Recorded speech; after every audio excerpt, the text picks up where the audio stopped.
7 months since schools closed due of COVID-19. Today is October 17th, and 2 days ago the government announced that this should be the time that schools should be opening up. But then not all the students will be starting school. So they decided to think about the candidate classes. Those are students who are finishing up the year with the school or joining their secondary school or higher level of study. So here at Sunrise Primary School, we have a candidate class. So primary 7 is the last class that will join, give an opportunity. It's actually through November and December, we're going to have only the primary 7 students in the school. So that will be interesting to see.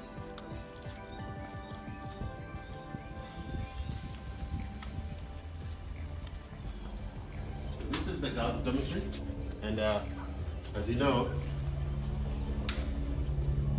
as you can look at all the beds, with their mattresses on, waiting for the students to turn up. And we are going to have about 16 girls in this room here. And only, surprisingly, we've had only one of them turn up.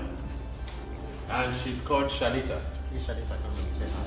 So Shalita is one of our candidate students, and she came all the way from Kampala. And she came with her dad today.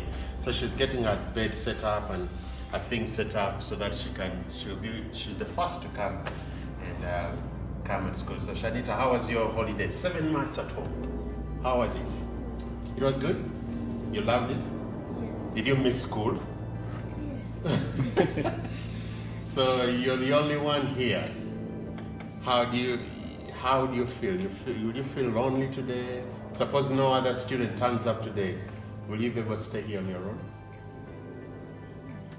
Oh, of course. Just waiting for them.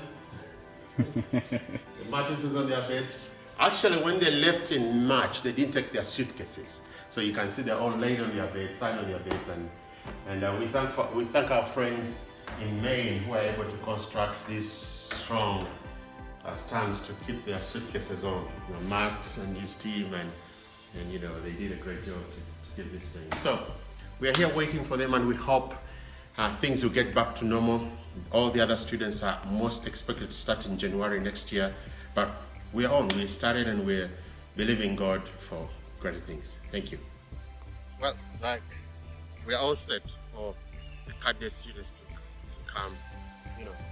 Behind me is the complete block of our classes, but we are going to use just 2 classes because of social distancing. So we are going to separate the primary 7 students into 2 separate classes. So one class will be with a different teacher, and they'll be doing different subjects at the same time. So we are going to use a primary 7 room and primary 6 room for both to split them into 2 groups so that they keep a social distance, and then see how things go. The only unique thing about that, all our students will be in boardings. That means they will be staying here at the school, in and out, like we've had with all the rest of the students. So they're all going to be housed here, taken care of here. And then the other interesting thing is that we're expecting more students to join us. Most of the small schools around have been asked to have a fence around their schools, and schools can't afford. Some schools can't afford having a fence around them. So we thank God that Sunrise is all fenced. We have all security. That's what the government requires all schools to do before they start up. So most schools are not going to start up because they don't have the requirements that the government needs. So I'll take you around, and then we'll look at some of the measures we've taken to keep safety for the students.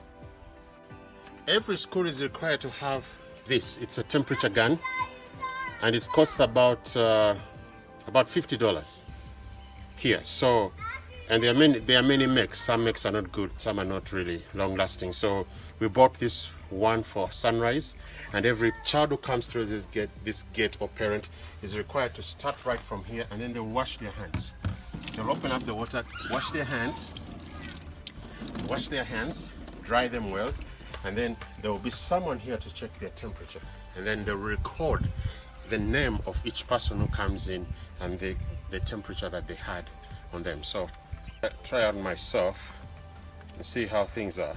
But it is required. It's required to do right here. Then the students will walk down here with their parents, because this is the first day they are coming back to school after 7 months. So they'll walk down here, and then the first thing that will be done, there are two books here that they'll record all details of someone coming in, their phone contact, the time they came into the school, and then we'll have a place where they'll put their readings of their temperature. And then of course the students will come here, and then we have our staff, like Teacher Timothy, Teacher Agnes, and Nakato. They'll do all the necessary checkups here. They'll make sure the children have the requirements they need. They'll check their luggage and make sure they have packed what is required, and then they'll also have to clear any other things that are necessary, and then they'll be allowed to go. We are not allowing even parents to walk down to the dormitories, because it's not allowed. Parents will have to stop right at the gate, and the students will be taken down to the dormitories by the teachers. So this is like our registration center where we keep registering them. So that's the main gate, and we only gonna use one gate. We have around 3 gates around the school, but we'll only open this gate for the purpose of making sure we have everything they need. Thank you. This is Faith Bible School. Most of you are familiar about Faith Bible School. Right, the whole block of buildings until down there where we have the pastors' dormitories is Faith Bible School. Faith Bible School is like, we just thought we had lost 7 months of classes, and we just can't start towards the end of the year. So we decided to have a dead year. So January 1st, the first week of January, that starts in the month, we'll have Faith Bible School reopen.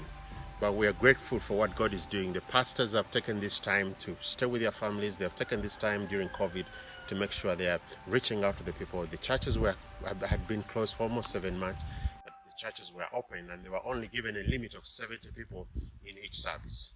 So it's been such a tough, tiring moment, especially for people here in Africa, where such restrictions are not things that they are used to. But we thank God that we're able to do what we do. So Faith Bible School will start next year in January.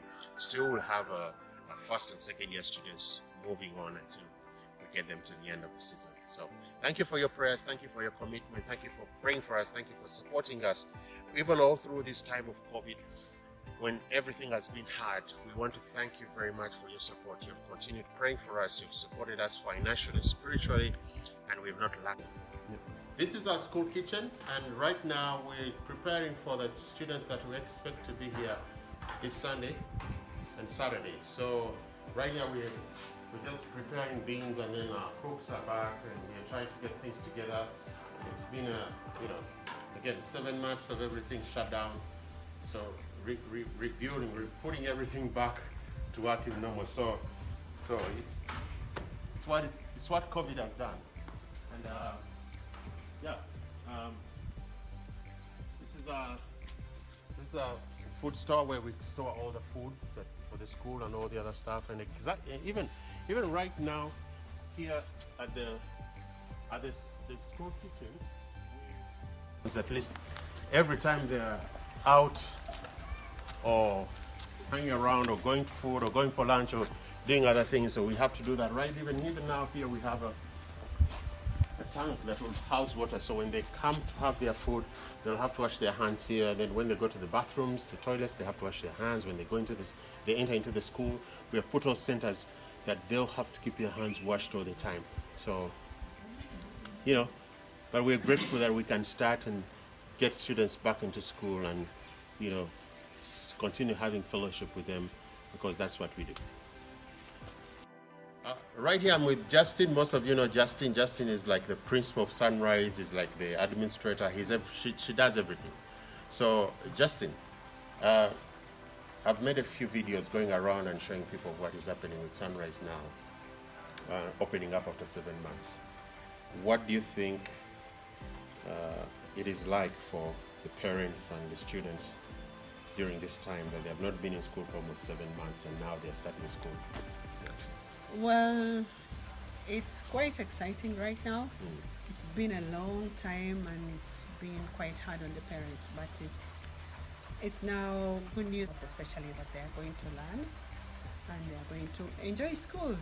Yeah, being at home has been such a long wait for them.